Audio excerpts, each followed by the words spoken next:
নমস্কার, আপনাদের সবাইকে স্বাগত জানিয়ে আমরা শুরু করছি আজকের এখনকার অনুষ্ঠান স্মৃতির খোঁজে। প্রত্যেক দিনই মানে সোম থেকে রবিবার বাদ দিয়ে, সোম থেকে শনি, রবি এবং বৃহস্পতিবার বাদ দিয়ে বিকেল 4টের এই অনুষ্ঠানে আমরা অনেক গল্প করি, অনেক গল্প শুনি। আমি সম্ভবত গত সোমবার দিন এই অনুষ্ঠানটি করেছিলাম। কাউন্টিংয়ের দিন ছিল, তখন ফল ঘোষণা হয়ে গিয়েছিল প্রায়। তো সেই সময় আমি করেছিলাম শাসন নিয়ে, যে শাসন কতটা জরুরি এবং আপনারা কে কী রকম শাস্তি পেয়েছেন, কতটা শাসন ছোটোবেলা থেকে কড়া শাসনে আপনারা বড় হয়েছেন। আজকেও স্মৃতির খোঁজে অনুষ্ঠানে আমি রয়েছি। আপনারা আমাদের সঙ্গে সরাসরি কথা বলার জন্য রয়েছেন 6292242341, 6292242342। আজকে একটা অন্য বিষয় নিয়ে আলোচনা করি। বিষয়টা হচ্ছে, অনেক সময় আমরা ছোটোবেলায় অনেক অন্যায় করে ফেলি। ছোটোবেলায় কেন, অনেক বড়োবেলাতেও আমরা অনেক সময় অনেক অন্যায় করে ফেলি, সরি বলা হয় না, বা সরি বলার কোনো রকমের কোনো সুযোগ আর নেই আমাদের হাতে। তো যদি মনে হয় আজকে সেই রকম অন্যায়টা আমরা স্বীকার করি, যে এমন অন্যায় যেটা কোনোদিন কেউ জানেনি, ছোটোবেলার অন্যায়, ছোটোবেলায় দুষ্টুমি করে ফেলেছি, কোনোদিন কেউ জানতো না, কিন্তু আজকে এখন অনেকটা বয়স হয়ে গিয়েছে আমাদের, এখন আমাদের স্মৃতি রোমন্থনেরই বয়স। তো সেই সময় আমরা যদি সেই অন্যায়টাকে স্বীকার করি, আমার আছে অন্যায় এরকম নিশ্চয়ই আছে, তো সেই স্বীকার করার জায়গাতে আজকে আমরা থাকি। আসুন আপনারা ফোন করুন 6292242341, 6292242342। এই অনুষ্ঠানটার একটা বেশ বড় একটা দিক রয়েছে। দিকটা হচ্ছে, দেখবেন আমরা না, আমি এর আগের দিনও বলেছিলাম, যেদিনকে আমি প্রথম অনুষ্ঠান করেছিলাম সেদিনও বলেছিলাম যে আমরা সবাই খুব একা। এখন আমরা কেউ আর খুব একটা কোনো সঙ্গী পাই না, আমরা সবাই খুব একা, এবং কথা বলার একটা লোক চাই আমাদের, অন্তত তার সাথে একটু কথা বলবো, একটা কথা বলার লোক চাই। এই কথা বলার লোকের আজকাল বড্ড অভাব। কি হয়, ধরুন মূলত সবাই নিউক্লিয়ার ফ্যামিলিরই মানুষ, স্বামী স্ত্রী একটি করে বাচ্চা, এবং সেই সন্তানকে বড় করার জন্য বাবা মা দিন রাত এক করে ফেলেছেন, এবং সন্তানটি বড় হয়েছে, হওয়ার পরে সে হয়তো দেশের মধ্যে অন্য কোথাও কিংবা দেশের বাইরে চলে গিয়েছে। দেশের মধ্যে অন্য কোথাও থাকলেও তার পক্ষে হয়তো প্রতি মাসে আসা সম্ভব নয়, কিন্তু দেশের বাইরে চলে গিয়েছে যে সে তো হয়তো বছরে বা 2 বছরে একবার আসে, মা নাও আসে। আমি এরকমও অনেক মানুষকে জানি যারা 18 বছর 19 বছর দেশে ফেরেনি। তো সেই সমস্ত মা বাবারা বড্ড একা, তাদের খোঁজ নেওয়ার কেউ নেই, তাদেরকে দেখভাল করার কেউ নেই। দেখুন অনেকেই না, আমি দেখেছি অনেক সন্তানরা এরকমও আছেন যে তারা প্রচুর টাকা পয়সা রোজগার করেন, বাবা কিংবা মা থাকেন এদেশে বা দুজনেই থাকেন, কি একটা সংস্থা আজকাল হয়েছে এরকম, সেই সংস্থাকে সমস্ত কিছু তারা অর্থ ধরে দিয়ে দেন। মানে ধরুন আমি এরকম দেখেছি যে একজন বৃদ্ধ মানুষ, বয়স তার 8-এর ঘরে, 80-র ঘরে, তার 2 ছেলেই বিদেশে থাকে, ভদ্রমহিলা, তার 2 ছেলেই বিদেশে থাকে, তারা সেখানে সেটেলড আর কি, ওয়েল সেটেলড। মা এখন বয়স হয়ে গিয়েছে, আগে মা যেতেন, যাওয়া আসা করতেন, কিন্তু এখন আর মা যান না, এবং মা এখন এখানেই থাকেন।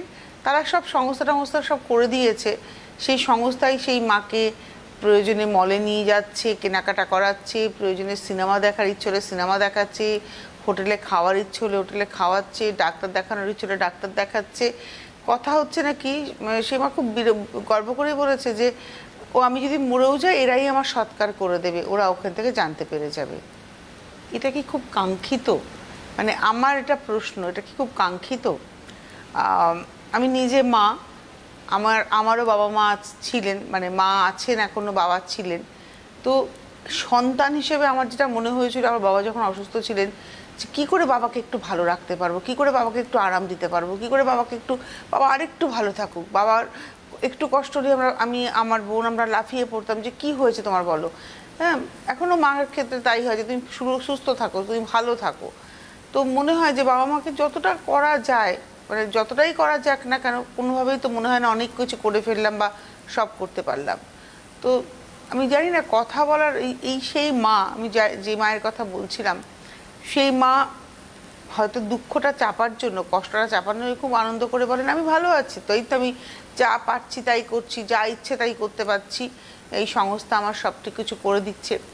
কিন্তু সত্যি আমি তখন ভাবি যে এই মায়ের হাসির পিছনে কান্না নেই তো, সত্যি কি তিনি খুব ভালো আছেন? আজকাল এই শহরের সল্টলেক অঞ্চল বা আরও অন্যান্য অঞ্চল, বড় বড় অঞ্চলগুলো বৃদ্ধাশ্রমের মতোই হয়ে গিয়েছে। বাড়িতে কেউ নেই, এক বৃদ্ধ বৃদ্ধা, এবং আপনারা দেখেছেন মাঝখানে যে কীভাবে বৃদ্ধ বৃদ্ধরা খুনও হচ্ছিলেন। যাই হোক, আপনারা রয়েছেন আমাদের সঙ্গে, সরাসরি কথা বলার নাম্বার রয়েছে 6292242341, 6292242342। আপনারা গল্প করুন।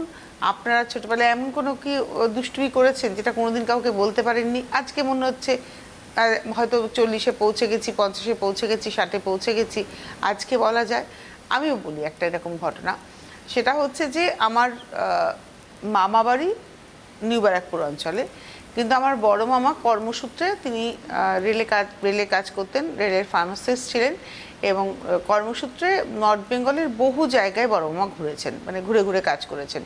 রাজা ভাতখাওয়া থেকে শুরু করে বিভিন্ন জায়গায় ঘুরেছেন। তো বড় মামা তখন আলিপুরদুয়ার জংশনে। তো তখন রেলওয়ে আমি আমার বাবা মা ভাই বোন সবাই দার্জিলিং ঘুরতে গিয়ে প্রথম আমি বড় মামাদের আলিপুরদুয়ার জংশনের ওখানে যাই, কোয়ার্টার যেখানে থাকতেন বড় মা, ফেরার পথে। তারপরে আমি আরও দুবার গিয়েছি, এবং একবার আমি, আমার বড় মাসি আর আমার বড় মাসির ছোট মেয়ে, আমরা তিনজনে গিয়েছিলাম, বড় মামার ওখানেই গিয়েছিলাম। বড় মাসি আর বড় মামা পিঠোপিঠি ভাই বোন, তাদের মধ্যে খুব ভাব। তো সেইবারে খুব আমরা সমস্যায়ও পড়েছিলাম ফেরার সময়, সেটা তো অন্য কথা। তো আমরা গিয়েছিলাম, এবং সেই সময়টা একটু বর্ষাকাল ছিল, এবং ওই ডুয়ার্স অঞ্চল তো মাঝে মাঝেই বৃষ্টি হতো। তো রেলওয়ে কোয়ার্টার, মানে দুটো করে কোয়ার্টার, একটা প্লটের মধ্যে দুটো করে কোয়ার্টার, মাঝখানে একটা পাঁচিল, মানে একটা দেওয়াল, আর তার সামনেটা ওই বাগানের জায়গাটা বেড়া দেওয়া।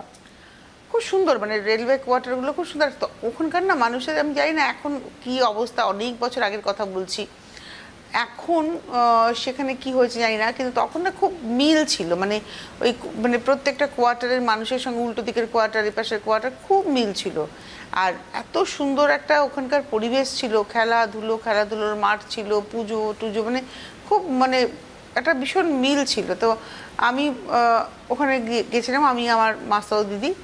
তো আমরা এরকম গেছি, তখন না আমরা যেবার গেছি সেই সময় খুব ডাকাতি হচ্ছে, তখন ওখানে চিঠি লিখে লিখে ডাকাতি হচ্ছে। তো বড় মামাদের পাশের কোয়ার্টারে যে সেই ঘোষ কাকু আর ঘোষ কাকিমা, তাদের একটিমাত্র মেয়ে, মেয়েটি ছোট আমাদের থেকে, অনেকদিন পর তাদের বাচ্চা হয়েছিল, খুব সুন্দর, মানে আমাদের থেকে তখন মেয়েটি অনেক ছোট, পুতুলের মতো। তো ঘোষ কাকু এবং ঘোষ কাকিমা, তো ঘোষ কাকু আবার পড়াতেন, মানে রেলে কাজ করতেন, পাশাপাশি আবার তিনি পড়াতেন, টিচার ছিলেন। আসছে এই গল্পটিতে। নমস্কার, কে রয়েছেন? নমস্কার, আমি ইন্দ্রাণী সেনগুপ্ত বলছি। ইন্দ্রাণী সেনগুপ্ত। একটু আওয়াজটা না খুব হলো আসছে। আপনি কি মোবাইলের লাউড স্পিকারে কথা বলছেন? না না, নেই। আমি তো শুনতে পাচ্ছি না, আমার কানে পরিষ্কার আসছে না আপনার কথা। আমি তো না শুনতে পেলে তো কথাও বলতে পারবো না। হ্যাঁ, শুনতে পাচ্ছেন এবার? আওয়াজটা আসছে না, তুমি দেখো না বক্সটা বাড়ে কিনা। ওখানে টিপে কিছু হবে না। হ্যাঁ, আপনি বলুন, এবার বলুন, আমি শোনার চেষ্টা করছি। শোনা যাচ্ছে? হ্যাঁ, এবার শোনা গেল, বলুন। আচ্ছা, আমি ইন্দ্রাণী সেনগুপ্ত বলছি, বারাসাত থেকে। বলুন। হ্যাঁ, তো এখানে প্রোগ্রামটা দেখছিলাম, তো এখানে সবাই তাদের ছোটবেলার বিভিন্ন দুষ্টুমি নিয়ে কথা বলছিল। তো আমারও মনে হলো যে আমারও একটা এরকম কিছু শেয়ার করি। তো আমি ছোটবেলা যখন স্কুলে যেতাম, আমার একদমই স্কুলে যেতে ভালো লাগতো না। তো বেশিরভাগ দিনই আমি বিভিন্ন রকমের অজুহাত দিতাম স্কুলে না যাওয়ার জন্য। আর রীতিমতন সেটা পরে গিয়ে ধরা পড়ে যাওয়ার পর প্রচন্ড পরিমাণে বাবা মার কাছে বকা খেতাম। এরকম বারবার ধরা পড়ে যাওয়ার পরও আমার ইচ্ছা করতো না তাও স্কুলে যেতে। এরকম ভাবেই স্কুল জীবনটা কাটিয়ে দিয়েছি ছোটবেলায়, ফাঁকি মেরে ছোটবেলায় কাটিয়ে দিয়েছেন। এখন কি আফসোস হয় তার জন্য যে ছোটবেলায় ফাঁকি মেরেছি? এখন খুব আফসোস হচ্ছে? এখন কি আফসোস হয়? এসে মনে হয় সেই সময়টা ভালো ছিল। আফসোস হয়, তাই তো, এখন যে কেন ছোটবেলায় ফাঁকি মেরেছিলাম। হ্যাঁ, আফসোস তো হয়। এটা সবারই হয়, ছোটবেলাটা যদি ফিরে পেতাম তাহলে আরেকটু অন্যরকম ভাবে গড়ে তুলতে পারতাম। হ্যাঁ, এখন মনে হয় তখন পড়াশোনাটা মন দিয়ে আরো ভালো করলে হতো। একদম। খুব ভালো থাকুন ইন্দ্রাণী। ইন্দ্রাণী সেনগুপ্ত বারাসাত থেকে ফোন করেছেন, ভালো লাগলো।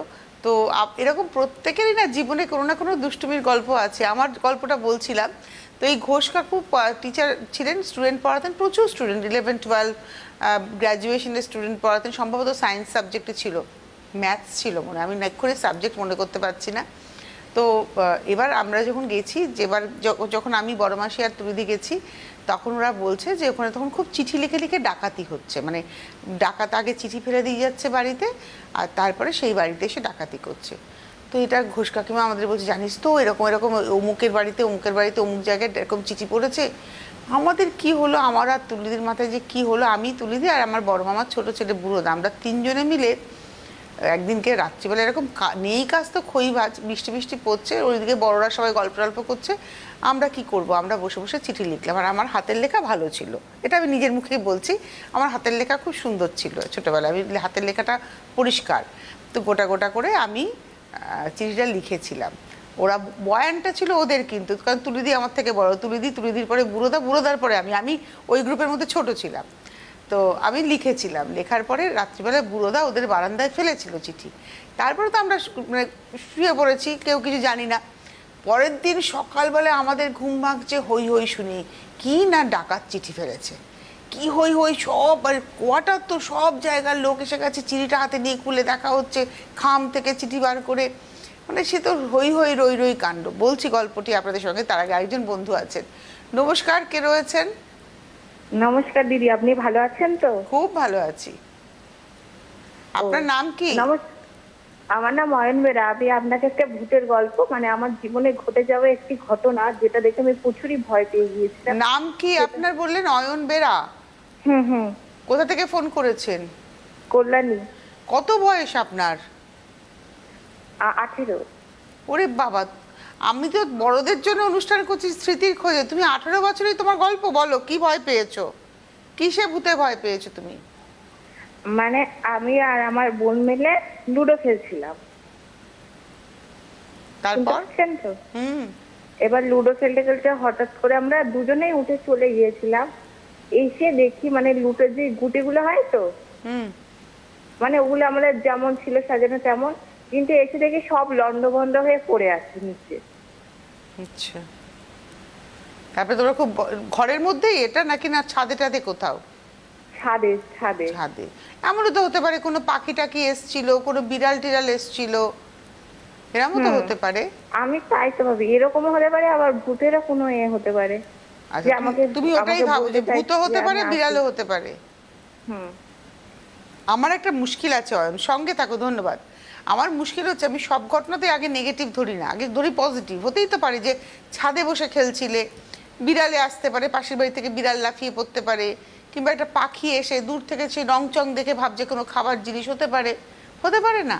সবসময় প্রথমেই আগে নেগেটিভ ভাববে না, সবসময় আগে পজিটিভ ভাববে, তারপরে দেখবে যদি পজিটিভটা মিলে গেল যে না এটা না, এটা হলে এটা হতো, ওটা হলে ওটা, না এটা হলো না, তখন বুঝবে তার মধ্যে নিশ্চয়ই কোথাও কোনো গলদ আছে। আগেই নেগেটিভ ভাবতে নেই। তো যাই হোক, এবার আমি দেখছি হই হই কাণ্ড, ঘুমচে কুটে দাঁড়িয়েছি, সে তো ঘোষ কাকিমা হাউ হাউ করে কাঁদছে। তারপরে তো সে মানে কি করবে ওরা, মানে পুলিশে খবর দেওয়া হচ্ছে, এই হচ্ছে তাই হচ্ছে। এবার পুলিশও ওই সময় ডাকাতি হতো, ওই রকম চিঠি লিখে পুলিশও সেটাকে গুরুত্ব দিয়েছে।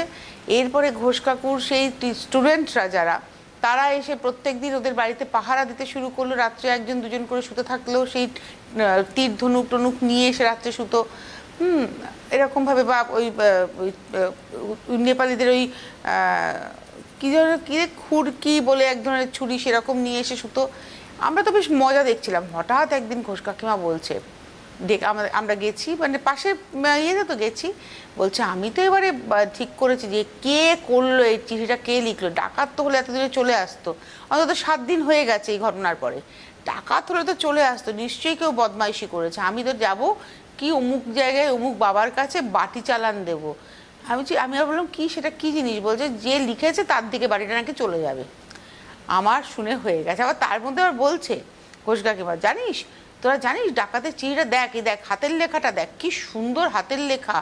আর আমার তুলিদি আর বুড়োদা হেসে দিয়েছে, বলছে তুমি এর মধ্যে হাতে, বলছে হ্যাঁ দেখ হাতের লেখা কি সুন্দর, লেখা পড়া জানা, এরা কেউ এরকম শিক্ষিত লোক ডাকাতি করে? এইসব হচ্ছে। আমার তো তখন হয়ে গেছে, আমি তো শুকিয়ে গেছি। বলছে যে যে লিখেছে চিঠি তার দিকে নাকি বাড়িটা যাবে। আমি ইয়েতে এসে আমার বড় মাসি বলছে, বড় মাসি চলো চলো আমার বাড়িতে যেতে হবে, মার জন্য খুব মন খারাপ করছে। বড় মাসি বলছে আমাদের টিকিট তো অমুক দিনে। আমি বলছি, না না চলো চলো। এবার তুলি দিয়ে আমাকে চিমটি কাটছে, তুই এরকম করছিস কেন? আমি বলছি দেখ, আমি যদি না যাই, আমি যদি না এখান থেকে চলে যাই, তাহলে তো বাড়িটা আমার দিকে চলে আসবে, তখন আমি কি করব? আর তারপর বড় আমার তুলিদি বলছে কি যে যদি তোর বাড়িটা তোর তুই ট্রেনের দিকে যাবো, যে সে কামরূপ ট্রেনের দিকে কামরূপে করে ফিরবো আমরা, আর যে কামরূপে বাটি লাগুক, কত লোক তো কামরূপে উঠছে, কি আমি উঠেছি একা? আমি এখানে থাকবো না, ওই বাটি যদি আমার দিকে চলে আসে। তো তারপরে না কোনোদিন ঘোষ কাকিমাকে বা ঘোষ কাকুকে আমাদের বলা হয়নি, চিঠিটা আমরাই লিখেছিলাম। পরে আমার বড় মামা, বড় মামি, বিদা সবাই জানতে পেরেছিল মামা বাড়ি। বড় মামা রিটায়ারমেন্টের পরে যখন চলে এসেছিলো, তখন আমরা একদিন মজা করে, তখন আমার বিয়েও হয়ে গিয়েছে, মজা করে বলেছিলাম যে আমরা এই কীর্তিটা করেছিলাম। তো বড় মামি খুব বকেছিল, বলে কিরম কেউ করে, ওরা কত ভয় পেয়েছিল, এরকম সিরিয়াসলি ওরা নিয়েছিল। কিন্তু সত্যি এটা আমার ছোটোবেলার একটা অন্যায়, সত্যিই অন্যায় মানুষকে ভয় দেখানো। কিন্তু আমি স্বীকার করতে পারিনি তাদের কাছে কোনোদিনও। আমি জানি না এখন ঘোষ কাকু ঘোষ কাকিমা কোথায় আছে, তাদের মেয়ে কোথায় আছে। যদি তারা কোনোভাবে আমার এই অনুষ্ঠানটা শুনে, আমি তাদের কাছে সত্যি দুঃখিত, আমি অন্তর থেকে ক্ষমা প্রার্থী। নমস্কার, কে রয়েছেন? হ্যালো, কেউ আছেন বললেন, কিন্তু শুনতে পাচ্ছি না আপনার কথা। যদি থাকেন আমরা নিশ্চয়ই কথা বলবো আপনাদের সাথে। যেমন হ্যাঁ, কে বলছেন? আমি বলছি অভিষেক চট্টোপাধ্যায়, এই যে কালনার। হ্যাঁ, রানা অভিষেক চট্টোপাধ্যায়, চলে কালনা। কালনা থেকে অভিষেক চট্টোপাধ্যায়, বলুন আপনার কি দুষ্টুমির গল্প আছে? যেমন ধরুন আমরা বন্ধুরা মিলে একটা পিকনিকে গেছি, পিকনিকে সবই নিয়ে গেছি, কিন্তু পিকনিকে যা কেনাকাটা সবই নিয়ে গেছি, কিন্তু লাস্টে দেখছি যে কড়াই নিয়ে যেতে ভুলে গেছি। কি নিয়ে কড়াই নিয়ে যেতে ভুলে গেছেন? আচ্ছা, তারপরে? আবার ধরুন পিকনিকে গেলাম, পিকনিকের জায়গা ঠিক হলো, সব ঠিক হলো, দিয়ে বেরোলাম, কিন্তু বাস চলে গেল অন্য জায়গায়। না, আপনার দুষ্টুমিটা কি করেছেন? দুষ্টুমি তো বলতে পারেন যে পিকনিকে গেছি, নিজেদের পিকনিক না করে অন্য পিকনিকে খেয়ে নিয়েছি, চাঁদা দিয়ে। কিন্তু মানে নিজেদের পিকনিকের থেকে না খেয়ে অন্য জায়গায় পিকনিক পার্টির সাথে খেয়ে নিয়েছেন? হ্যাঁ, চাঁদা দিয়ে ওই পিকনিকে খেয়ে নিয়েছি ধরুন। আচ্ছা, আর কি দুষ্টুমি করতেন?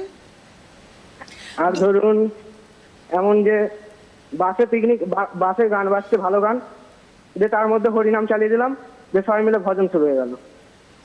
বাসে হরিনাম চালিয়ে দিলেন? তাহলে বকা খেতেন না? আবার এমনই আমাদের একটা বন্ধু গাড়ি চালাচ্ছে, স্যাড সং চালিয়ে দিলাম, সোজা গাড়ি নিয়ে ঠুকে দিল এক জায়গায়। তা বকা খেতেন না এই যে দুষ্টুমি করতেন? হ্যাঁ, মা বাবার কাছে বকা খেতাম, মার খেতেন?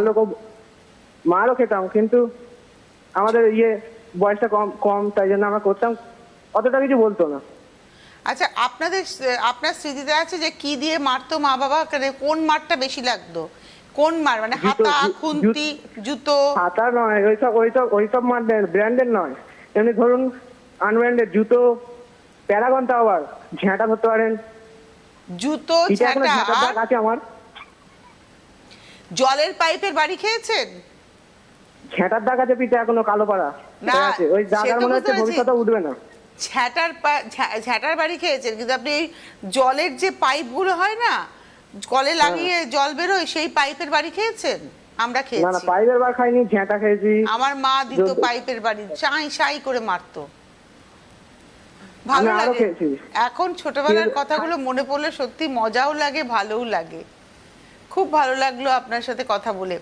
আমার তো এটা একটা এটা সম্ভবত ক্লাস 6 কিংবা 7-এর গল্প করলাম, যে এই দুষ্টুমিটা আমি কলেজেও একটা দুষ্টুমি করেছি। যখন কলেজে পড়ি, আমার বাংলায় অনার্স ছিল, আমি বারাসাত গভর্নমেন্ট কলেজের ছাত্রী ছিলাম, বাংলায় অনার্স। আমাদের সময় 17 জনের বাংলায় অনার্স ছিল, আমরা 17 জন ছেলে মেয়ে, মানে ফার্স্ট ইয়ারে 17 জন ছিল, সেকেন্ড ইয়ারে ওটা কমে গিয়ে 12 জন হয়ে গিয়েছিলাম, কেটে গিয়েছিল কিছু মানুষের। তো আমি তখন আমার বিয়েও হয়ে গিয়েছে, সন্তানও হয়ে গিয়েছে, আমি কলেজটা মন দিয়ে করতে পারতাম না, কোনো রকমে গিয়ে অনার্সের ক্লাস করতাম। পাস কোর্সের ক্লাস আমি করতেই পারতাম না। পাস কোর্সের ক্লাস যখন মানে আমার বলা হলো এবার কলেজ থেকে যে না করলে তোমার অ্যাটেন্ডেন্স হবে না, তখন আমি পাস কোর্সের ক্লাসে বসেছিলাম। তখন আমাদের যিনি টিচার ছিলেন গ্যালারিতে বলছেন, তুমি নতুন এসছো, নতুন ভর্তি হয়েছো, তোমাকে তো কোনোদিন দেখিনি, এরকম অভিজ্ঞতা আছে, যেটা আমি দুষ্টুমি করেছিলাম। পলিটিক্যাল সায়েন্স পরীক্ষা, আমি কিচ্ছু পড়িনি, আমি তো অনার্সে বাংলা ওটা নিয়েই পড়াশুনো। হ্যাঁ, পলিটিক্যাল সায়েন্স পরীক্ষা আছে, আমি পরীক্ষাটা দেবো না, পরে সাপ্লি দেবো, কিন্তু ওই সময় আমি পরীক্ষা দেবো না, পরীক্ষা দিলে আমি ফেল করবো, আমি ফেল করতে নারাজ। তো সাপ্লি দেবো, পড়াশুনো করে নেবো, একটু নিয়ে সাপ্লি দেবো, এটাই আমার মাথায় ঘুরছে, এটা আমার কেউ জানে না, আমি আজকেই ভাঙছি। তখন একটি নির্দিষ্ট আয়ুর্বেদিক ওষুধ ছিল লুজ মোশনের জন্য, যাতে মানে লুজ হয়ে যায় পটি। তো আমার বাবাও ওইটা খেতেন। আমি বাপের বাড়িতে পড়াশুনো করছি, পরীক্ষার ঠিক আগের দিন আমি রাত্রিবেলায় একটা কৌটো, এত বড় কৌটোর এতটা, মানে 4 ভাগের 1.5 ভাগ মতো আমি খেয়ে নিয়েছিলাম, জলে গুলে এসে বিকট খেতে আমি খেয়ে নিয়েছিলাম, নিয়ে মাঝরাত থেকে শুরু হয়ে গিয়েছিল। মা তো বললো কী করে হবে, এবারে সে ডাক্তার ফাক্তার দৌড়াদৌড়ি, কিন্তু আমার মাঝখান থেকে কলেজে যেতে হলো না, পরীক্ষা দিতে হলো না, তারপরে সাপ্লি দিলাম, সাপ্লিতে আমি পাস টাস করেই বেরোলাম। সাপ্লি মানে পরে, মানে একটা পরীক্ষা যেহেতু গ্যাপ হয়ে গেল, পরে গিয়ে পরীক্ষাটা দেওয়া ছিল, দিয়ে আমি পাস টাস করলাম। তো এটা আমার কেউ জানতো না, আমার সবাই ভেবেছিল আমার তখন লুজ মোশন হয়েছিল আর ডায়রিয়া হয়ে গিয়েছিল, কিন্তু আলটিমেটলি কারণ ওটাই ছিল। বদমাইশি আমি প্রচুর করেছি।